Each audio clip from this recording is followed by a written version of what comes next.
Passons désormais au 9e article de notre credo, après avoir vu le Saint-Esprit et sa mission de sanctification dans nos âmes. Eh bien, nous passons au dogme, à notre article qui concerne la Sainte Église catholique. Et voici comment s'intitule l'article dans notre credo. Je crois à la Sainte Église catholique, virgule, à la communion des saints. Il y a donc dans ce 9e article deux parties qu'il est important de bien distinguer, mais qui sont les deux parties d'un seul et même article. Je crois à la Sainte Église catholique, première partie, à la communion des saints, deuxième partie.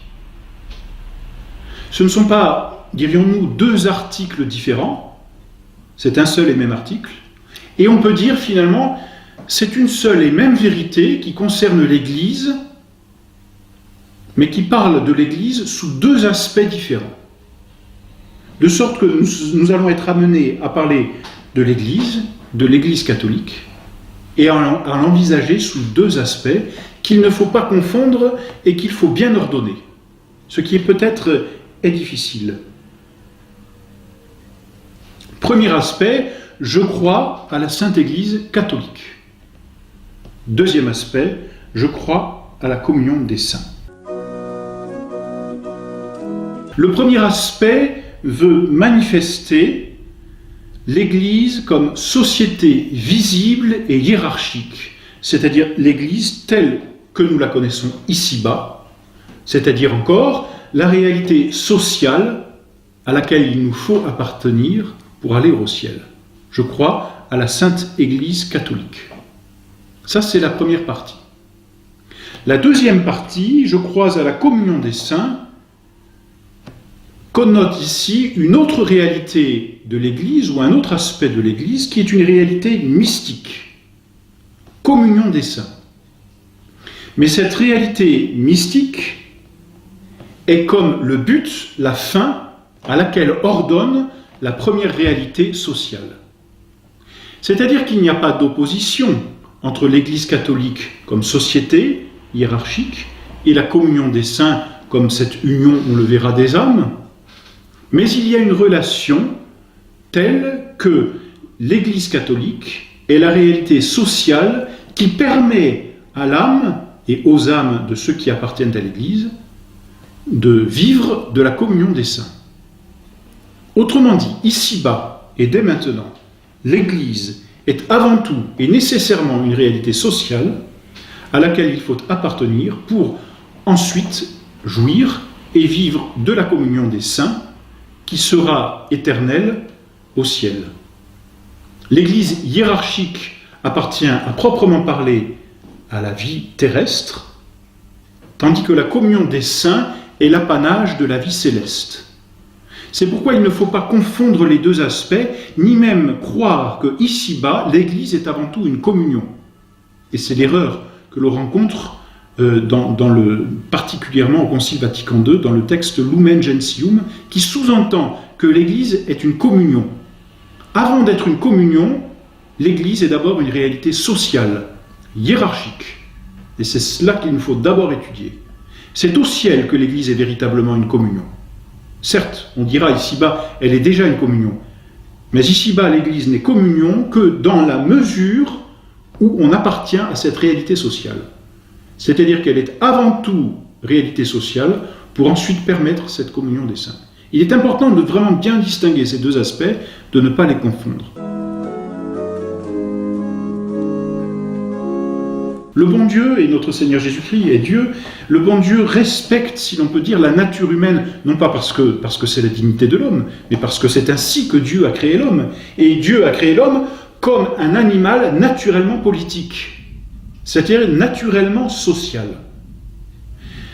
La grâce qui vient se greffer sur la nature, la grâce qui ne renie pas, ni même qui anéantit la nature, mais qui au contraire la prend telle qu'elle est, avec toutes ses virtualités, toutes ses puissances, toutes ses qualités, la grâce donc vient prendre la nature humaine dans sa totalité et l'élève à l'ordre surnaturel.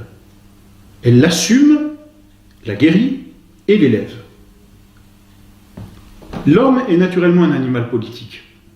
Le bon Dieu va respecter cette nature de l'homme de sorte qu'il crée l'Église comme société hiérarchique, en sorte que l'homme, même avec la grâce, continue d'être un animal politique, qui, c'est vrai, et on en reparlera, appartiendra à deux sociétés, à l'État, en raison du bien commun temporel, mais à une autre société, à l'Église, qui n'est pas simplement communion, mais qui est avant hiérarchie, et qui est l'Église catholique.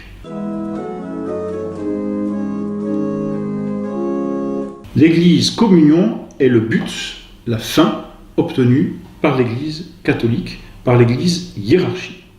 Donc vous voyez, un seul article, je crois à la Sainte Église catholique, à la communion des saints, finalement une seule et même vérité, celle de l'Église catholique dans son ensemble, ici-bas et au ciel, un seul et même mystère, le mystère de l'Église catholique et le mystère finalement de notre sanctification et de notre accession à la béatitude éternelle, mais deux aspects bien distincts, bien différents, qu'il ne faut pas tendre à confondre. Voilà donc pour cet article, pour l'introduction à cet article sur la Sainte Église catholique, la communion des saints. Et donc nous allons étudier cet article d'abord en ce qui concerne la Sainte Église catholique, et c'est ce qui nous prendra le plus de temps, parce que c'est la réalité dans laquelle nous devons vivre ici-bas, et ensuite la communion des saints, qui elle sera l'apanage de notre vie éternelle, et donc cette partie de notre article nous prendra un peu moins de temps. Tout d'abord, il faut nous pencher sur cette réalité de l'Église catholique. Alors, quand on parle d'Église, ou quand on emploie le mot Église, il a plusieurs sens, nous le savons. On entend par Église, n'est-ce pas, souvent le local, le lieu matériel, la construction, si l'on veut, dans laquelle les fidèles se réunissent pour prier, pour assister à un office, pour rendre un culte à Dieu.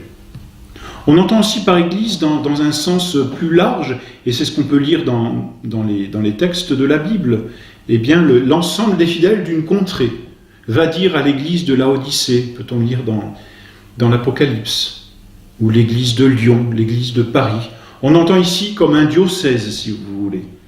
Alors ça, c'est l'église dans un sens déjà plus large. Mais en réalité, l'église catholique, c'est encore plus grand, c'est encore plus vaste. Qu'est-ce que c'est? Et c'est l'église avec un E majuscule. C'est l'ensemble des fidèles, c'est la société des fidèles. Il faut bien employer effectivement ce mot société pour désigner la réalité sociale.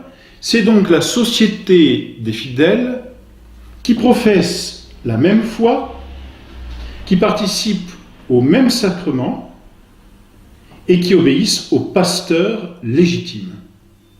Donc trois choses: unité de la foi, nous le reverrons, réception des sacrements, des mêmes sacrements, même foi, même sacrement, et obéissance au pasteur légitime. Qu'est-ce que l'on veut dire par là? On veut bien montrer par là que l'Église est une société hiérarchique. Elle n'est pas un magma de simples fidèles qui pourraient, s'amonceler d'une façon plus ou moins, disons, démocratique. Elle est une réalité sociale, avec à la tête un chef, le pape, qui commande à l'univers entier, nous le reverrons, et puis qui est entouré d'évêques. Voilà donc pour ce qu'est l'Église catholique, une société hiérarchique, composée finalement d'une autorité qui gouverne, qui enseigne, et de l'autre côté, d'un peuple qui est gouverné et qui est enseigné. C'est l'Église catholique.